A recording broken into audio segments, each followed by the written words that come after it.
Hello friends, welcome to my channel visa guide देखने वाले आपसे फ्रेंड्स का मैं हार्दिक स्वागत करता हूं। चैनल छोड़ने से पहले आपसे लोगों से रिक्वेस्ट है कि फर्स्ट टाइम जो व्यूअर इस चैनल को देख रहे हैं उनसे मैं रिक्वेस्ट करना चाहता हूं, अगर आपने अभी तक इस चैनल सब्सक्राइब नहीं किया है तो लाल कलर का आपको सब्सक्राइब बटन दिख रहा है, उस पर क्लिक करके सब्सक्राइब जरूर कर लीजिए। और अभी तक हमारे आप फेसबुक पेज से नहीं जुड़े हैं तो फेसबुक पेज से जरूर जुड़ जाइएगा। मैं इस चैनल पर जॉब, इमिग्रेशन, वीज़ा, ट्रैवल के लेटेस्ट वीडियो बना के डालता रहता हूँ जो काफ़ी इन्फॉर्मेशन फॉर हेल्पफुल होता है। तो हमारे फेसबुक पेज से जुड़ जाइए, हमारे फेसबुक ग्रुप जो हमारा है उसको भी आप ज्वाइन कर लीजिए। और व्हाट्सएप ग्रुप पे भी आप हमारे जुड़ सकते हैं, वहाँ पर भी काफ़ी सारी इन्फॉर्मेशन मिलता रहता है जो आपको अपडेट मिलता रहेगा। तो फ्रेंड्स, आज मैं आपसे बात करूँगा वेनेजुएला की वीज़ा के बारे में। काफ़ी दिनों से 2-3 सब्सक्राइबर हैं जिन्होंने मुझे मैसेज किया और ईमेल किया कि मैं वेनेजुएला जाना चाहता हूँ और वेनेजुएला का वीज़ा कैसे मिलेगा। तो आज मैं आपको इस वीडियो में बताऊँगा कि आप कैसे वेनेजुएला का वीज़ा ले सकते हैं। वेनेजुएला कंट्री की बात की जाए तो ये कंट्री आपका पड़ेगा साउथ अमेरिका में, जो कि बहुत ही खूबसूरत कंट्री है और काफ़ी सस्ता है। यहाँ पर रहना, खाना पीना सब तरीके से अगर देखा जाए तो साउथ अमेरिका में, वेनेजुएला में काफ़ी आपको सस्ता मिलेगा सब कुछ। और यहाँ की जो लैंग्वेज है वो स्पेनिश है। अगर आप साउथ अमेरिका में कहीं भी जाते हो तो थोड़ा सा लैंग्वेज में आपको प्रॉब्लम आएगा। तो अगर आप साउथ अमेरिका जाना चाहते हो घूमने के लिए, काम करने के लिए या बिज़नेस के लिए, तो आपको स्पेनिश आना चाहिए। स्पेनिश आप सीख लोगे तो ज़्यादा बेटर होगा आपके लिए। बाकी इंग्लिश थोड़ा बहुत वहाँ पे लोगों को आता है, लेकिन मोस्टली ज़्यादातर लोग जो बोलते हैं वो स्पेनिश ही बोलते हैं। और साउथ अमेरिका में काफ़ी सारी कंट्री हैं, उसमें से एक वेनेजुएला है और जो कि कंट्री काफ़ी खूबसूरत है और यहाँ पर भी आप जा सकते हो घूमने के लिए। इस कंट्री की अगर बात की जाए तो एक साइड में इसके ईस्ट में गुयाना, और आप चाहो तो गुयाना से भी जा सकते हो, त्रिनिदाद टोबैगो से भी आप जा सकते हो। तो यहाँ से जाने से क्या होगा कि आपका जो फेयर है वो काफ़ी कम पड़ेगा। डायरेक्ट आप इंडिया से फ़्लाइट लेते हो तो एक्सपेंसिव पड़ेगा। आप कभी भी आप जा रहे हो साउथ अमेरिका या फिर वेनेजुएला जा रहे हो, अगर आपको वीज़ा मिल जाता है तो आप ऐसी फ़्लाइट रखिए जिसमें आपको ट्रांजिट यूएस से या फिर कनाडा से या फिर किसी ऐसी कंट्री से ना करना पड़े जहाँ पर आपको प्रॉब्लम हो जाए। तो आप ऐसा ट्रांजिट रखिए जहाँ पर आपको ट्रांजिट वीज़ा लेने की ज़रूरत ना पड़े। तो आप वेनेजुएला अगर जा रहे हो तो आप उनसे ट्रांजिट करिए या फिर किसी ऐसी कंट्री से ट्रांजिट करिए। दुबई से आप फ़्लाइट लीजिए जहाँ पर आपको टिकट भी सस्ता पड़े और ट्रांजिट आपका यूएसए या कनाडा ना करना पड़े, क्योंकि अगर आपको ट्रांजिट पड़ गया यूएसए कनाडा तो फिर आपको दिक्कत हो जाएगा। वेनेजुएला की करेंसी के बारे में, तो यहाँ की करेंसी काफ़ी लो है और अगर आप कैलकुलेट करोगे गूगल में तो आपको मिल जाएगा। करता हूँ आपसे वेनेजुएला के वीज़ा के बारे में, क्या डॉक्यूमेंट्स लगेंगे, कहाँ से प्रोसेस होगा, कितनी फ़ीस है, वो सारी चीज़ें जो हैं, सारी जो रिक्वायरमेंट है वो आप लोग के साथ में शेयर करूँगा और कैसे आप वेनेजुएला का वीज़ा ले सकते हैं इंडिया से।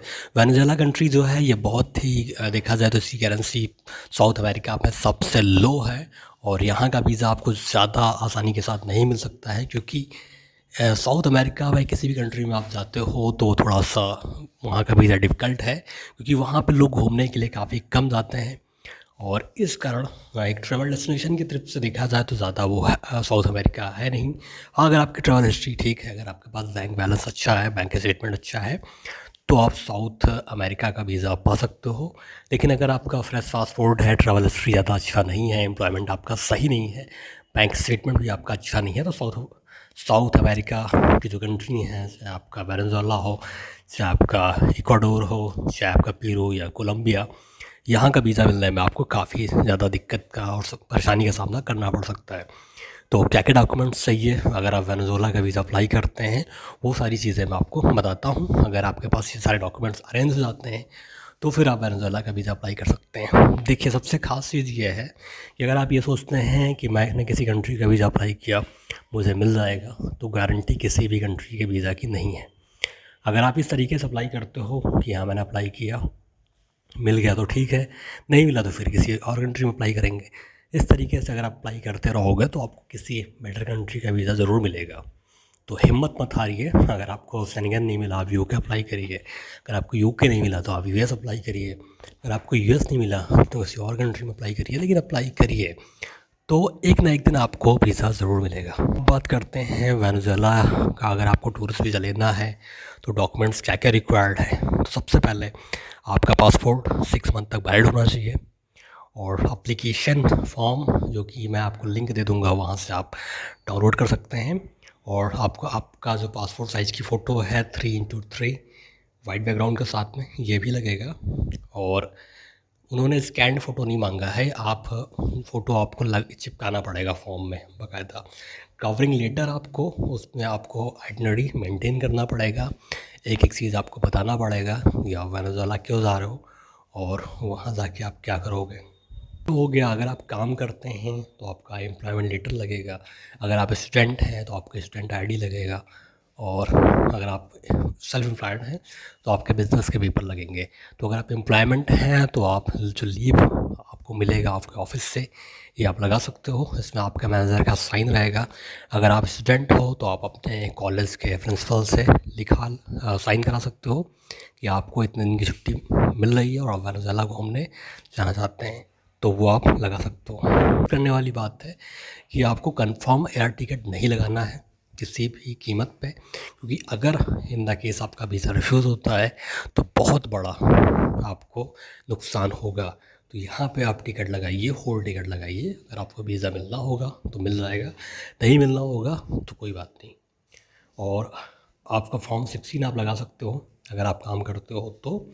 इनकम टैक्स रिटर्न इन्होंने मांगा है 3 साल का, 3 साल का आपका इनकम टैक्स रिटर्न लगेगा। और बैंक स्टेटमेंट इन्होंने 6 मंथ का मांगा है, जिसको आपको ऑथराइज़ कराना है अपने बैंक में जाके, वहाँ से आपको सिग्नेचर कराना है और मोहर लगवाना है बैंक का। उसके बाद आपका हो गया yellow fever certificate. Yellow fever certificate के बारे में एक वीडियो में बनाऊंगा, उसमें आपको बताऊंगा कैसे आप इसको लगवा सकते हो। काफ़ी लोगों को मालूम होगा जो अफ्रीका घूमने गए होंगे और जो साउथ अमेरिका गए होंगे। तो येलो फीवर सर्टिफिकेट जो है ये आपको लेना पड़ेगा, इसकी वैक्सीन है, आपको लगवाना पड़ेगा। तो येलो फीवर सर्टिफिकेट जो है ये भी आपका लगेगा। इसके बाद जो वेनेजुएला की एम्बेसी है ये नई दिल्ली में है, और यहाँ पर आपको जाके एप्लीकेशन करना है। तो इनका प्रोसेस है एप्लीकेशन का, वो 4 दिन से 20 दिन 25 दिन भी लग जाता है। तो इतना इनका जो वीज़ा एप्लीकेशन का प्रोसेस है 4 से 20-21 दिन लग सकता है। मेन चीज़ है कि वेनेजुएला का वीज़ा अप्लाई करते हो तो उसकी फ़ीस कितनी है। तो फीस इनकी है 4500 रुपये, 4500 इनके वीज़ा एप्लीकेशन की फ़ीस आपको लगेगा। करते हैं तो सेम यही प्रोसेस है, थोड़ा सा वीज़ा में जो चेंजिंग आ जाता है वो ये है कि आप किसी बिज़नेस के पर्पज़ से जा रहे हो। तो इसमें क्या होगा कि अगर कोई वेनेजुएला की कोई कंपनी है वो आपको बुला रहा है तो उसका रजिस्ट्री का जो सर्टिफिकेट है वो आपको लगाना पड़ेगा, और जो कंपनी आपको इन्विटेशन दे रहा है बिज़नेस वीज़ा के लिए उस कंपनी का सर्टिफिकेट आपको लगाना पड़ेगा। बाकी सारी चीज़ें सेम टू सेम लगता है और वही चीज़ लगेगा। फ़ीस की अगर बात की जाए बिज़नेस वीज़ा की तो भी 45 रुपये है, और इसका भी जो प्रोसेस टाइम है वो थोड़ा सा कम है, 10 से 15 दिन आपका। और ये जो वीज़ा है ये आपका स्टे करने के लिए 180 दिन के लिए आपको मिलेगा। तो इस तरीके से आप ले सकते हो वेनेजुएला का वीज़ा। बहुत ही ज़्यादा डॉक्यूमेंट्स इन्होंने नहीं मांगा है, लेकिन डॉक्यूमेंट्स मांगा है ये आपको लगाना पड़ेगा। बात करता हूँ कि वेनेजुएला का अगर आपको वीज़ा लेना है तो वेनेजुएला की एम्बेसी कहाँ पे है। तो इनकी एम्बेसी जो है वो आप, इसका एड्रेस आप सामने फ्लैश हो रहा है, आप देख सकते हो, नंबर है, और ये इनका फैक्स नंबर है। आप चाहो तो इस पर बात भी कर सकते हो, आप चाहो तो इस पर ईमेल भी कर सकते हो। काफ़ी सारी चीज़ें हैं जो शायद आपको समझ में ना आया हो या मुझसे रह गया हो। अगर आपको कुछ ज़्यादा इन्फॉर्मेशन चाहिए तो आप चाहो तो वेनेजुएला की एम्बेसी में आप कॉल कर सकते हो, या अगर आपको कुछ एक्स्ट्रा क्वेश्चन करना है जो मुझसे रह गया है वो आप इनको ईमेल भी कर सकते हो। अगर आपको फिर भी कुछ समझ में नहीं आता है तो आप मुझे ईमेल कर सकते हो। मेरा ईमेल है visaguide0@gmail.com। इस पर आप मुझे ईमेल करोगे तो मैं कोशिश करूँगा पूरा आपके क्वेश्चन का आंसर देने का। और आप अगर आपने अभी तक मेरे चैनल से जुड़े नहीं हैं तो ज़रूर जाइएगा। मस्त चीज़ ये है, आप कभी भी साउथ अमेरिका का वीज़ा अप्लाई करने जा रहे हो तो सबसे ज़रूरी चीज़ मैं आपको बताता हूँ। सबसे ज़रूरी चीज़ ये है कि आप एक रेगुलर ट्रैवलर हो। रेगुलर ट्रैवलर का मतलब ये होता है कि आपने साल भर में एक बार किसी कंट्री में आपने विज़िट किया हो, और कम से कम आप 5 6 7 8 कंट्री विज़िट कर चुके हो। तो आप ब्राज़ील का वीज़ा, वेनेजुएला का वीज़ा, मैक्सिको का वीज़ा अप्लाई करते हो तो आपको वीज़ा आसानी के साथ में मिलेगा। अगर आप ये सोचो कि आपने कल पासपोर्ट बनवाया है, आज आप साउथ अमेरिका में आप वीज़ा अप्लाई कर लो, तो मिलना काफ़ी मुश्किल है।